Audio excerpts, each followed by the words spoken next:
ever been married? I have never been married.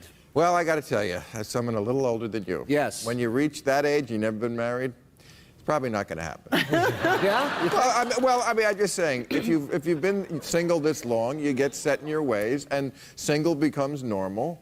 Well, I will say that now that our combined age is vastly approaching 100.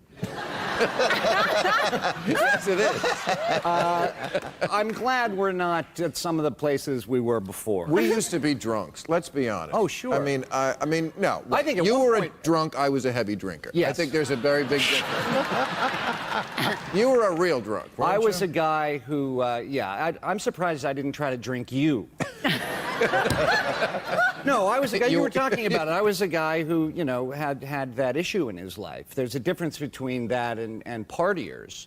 I'm very, very jealous of guys who just go and decide to party and then can work the next day. I am too. I mean, I used to have so much fun. I miss drinking like a dead brother. Oh.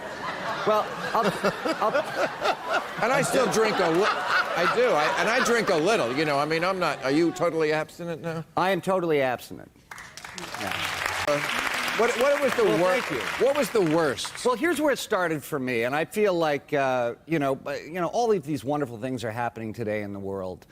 When I was 21, here was my goal. For my 21st birthday, I decided to try to drink 7 7-7s.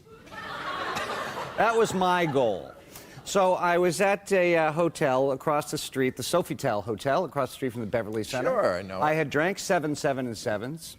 I had taken a bottle of wine from the party, the party was closed. They said, you have to leave now.